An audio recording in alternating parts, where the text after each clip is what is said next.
Many people die at age 25 and don't get buried until they're 65. I was talking to a friend of mine named Rosie, and I said, "Rosie, how you doing?" And she said, "Let me tell you something, life is a mess." I said, "Girl, what are you talking about?" She said, "My life is a mess." You know what? I was just sitting up here thinking, I haven't lived. She said, "I've been working hard all my life, paying bills, taking care of my children. And now my children are gone and I've just been thinking, I haven't done anything." I asked her, "Why? What are some of the things you like to do?" She said, "Travel. I would love to travel. I'd like to see the pyramids. I've never been to Paris. I want to go to Paris. There are things I want to see, things I want to do." She said, "I want to make a difference in young girls' lives, teenage mothers. I was a teenage mother, and I want to be able to make a difference in their lives, to see the impact that I had on their journey." And she went on to mention a variety of things. I remember a story about a lady who went to the doctor. She was diagnosed with terminal cancer. She came home, sat at her table, drinking some coffee, and suddenly she looked up and said, "I refuse to die and unlive life. I refuse to die and unlive life." From that moment, she decided she was going to live. Up until that point, her life had been for her family, for her children, for her husband. But she had left herself out of the equation. Have you ever done that? I remember a period of my life when I was going to work at a job I hated. And at the same time, I was praying I wouldn't get fired, praying I wouldn't get laid off. I was miserable. Nobody was holding a gun to my head. Yet I showed up every day, and I used a flimsy excuse. Well, I have to pay the bills. I've got a car payment. I have a family, children, a car note, a mortgage.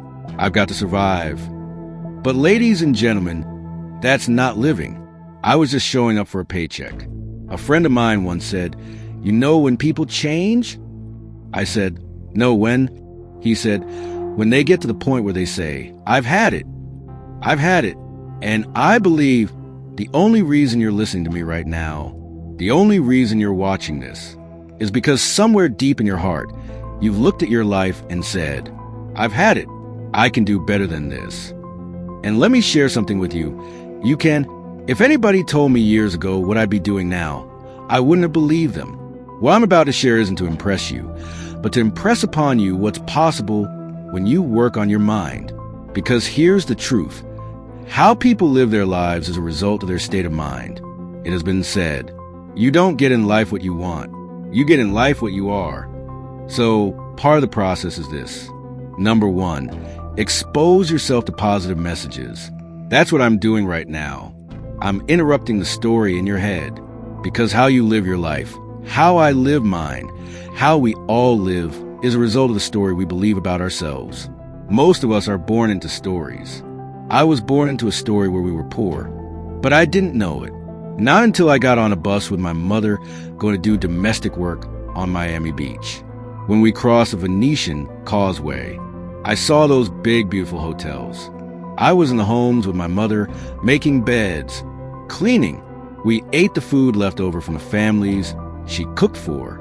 We wore the hand-me-down clothes from the children she kept. And I'd ask her, Mama, why can't we stay here? Why can't we live like this? She'd reply, Leslie, we can't. That's just the way it is. Now shut up. But I was curious. I wanted to live like Mr. Sutersky lived. I wanted the big car he drove, the big home he owned. We lived in a 2-bedroom apartment, 7 of us, plus Mama. He had a mansion, 10,000 square feet, just for 3 people. I told Mama, one day, I'm going to buy you something like this. While my brothers and sisters were laughing and playing on the bus ride home, I was thinking and dreaming. Mama didn't understand why, but I had been exposed to positive messages. When I worked for Mr. Sutersky, I'd hear the motivational records he played in his office. Earl Nightingale, Zig Ziglar. Messages like, we become what we think about. All of us are self-made, but only the successful will admit it. In order to be successful, you must be willing to do things today others won't do. in order to have the things tomorrow others won't have. And when I heard those words, I thought, wait a minute, I can program my mind for success. I can program my mind for wealth. And you can too. Trust me, I've earned over $55 million in the last 28 years. Nobody could have told me back then that one day I'd be paid 40,000 euros for a single speech in Sweden. Nobody could have told me I'd go from being a janitor, a garbage collector, a door-to-door salesman, to a man who lectures at Harvard and Yale. But here I am, and I don't share this to boast.